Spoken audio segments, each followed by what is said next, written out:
नमस्कार दोस्तों।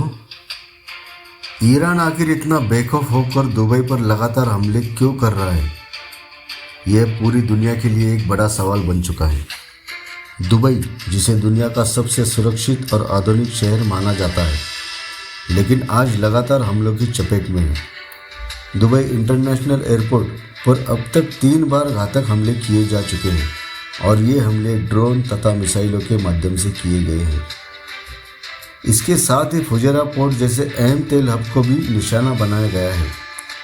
तो अब सबसे बड़ा सवाल ये है कि आखिर इसके पीछे ईरान की क्या रणनीति है और दुबई इसका जवाब क्यों नहीं दे रहा है। तो अगर हम ग्राउंड सिचुएशन को समझें तो दुबई सिर्फ एक शहर नहीं बल्कि पूरे मिडल ईस्ट का आर्थिक केंद्र माना जाता है। फुजैरा पोर्ट की बात करें तो ये वो स्थान है जहाँ से दुनिया की करीब 1% तेल सप्लाई गुजरती है। इसका सीधा मतलब ये है कि यदि इस क्षेत्र पर हमला होता है तो उसका असर केवल दुबई तक सीमित नहीं रहता बल्कि पूरी वैश्विक अर्थव्यवस्था तक पहुंचता है।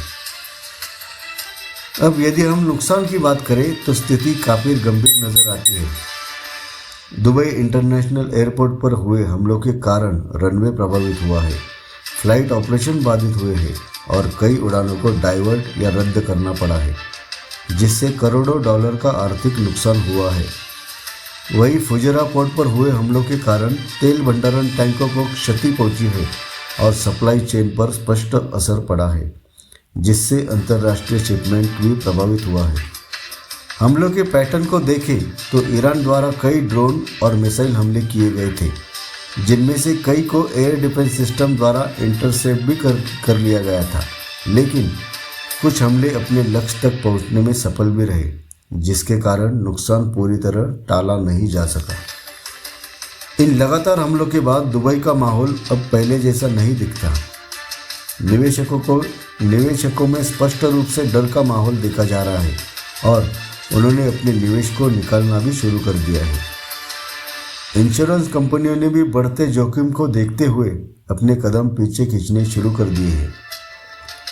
रिपोर्ट्स के अनुसार कई बड़े निवेशक दुबई से अपना पैसा निकाल रहे हैं और आम लोग भी शहर छोड़ने पर विचार करते दिख रहे हैं, क्योंकि अब ये सवाल उठने लगा है कि क्या दुबई अब भी एक सुरक्षित शहर माना जा सकता है।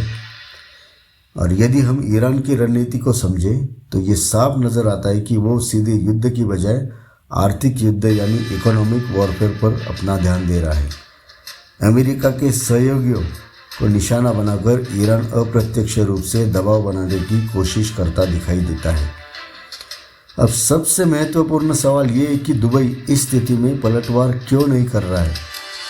तो पहला कारण ये हो सकता है कि दुबई किसी भी स्थिति में इस संघर्ष को एक बड़े युद्ध में बदलने से बचना चाहता है।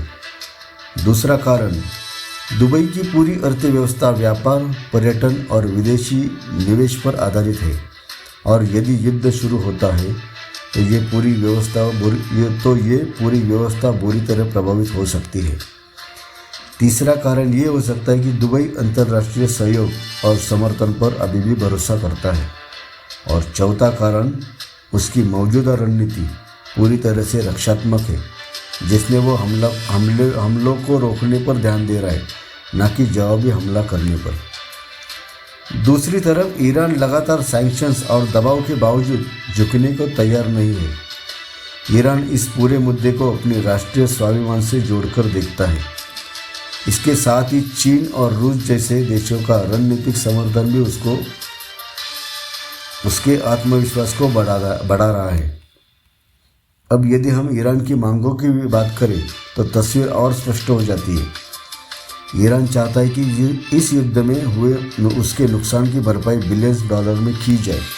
इसके साथ ही वो अपने न्यूक्लियर प्रोग्राम को बिना किसी रोक टोक के जारी रखने की पूरी आज़ादी चाहता है। और सबसे महत्वपूर्ण बात, वो अमेरिका और इजराइल से ये गारंटी चाहता है कि भविष्य में उस पर कभी हमला नहीं किया जाएगा। इसका साफ मतलब ये है कि ईरान केवल युद्ध रोकना नहीं चाहता बल्कि अपनी शर्तों पर समाधान चाहता है।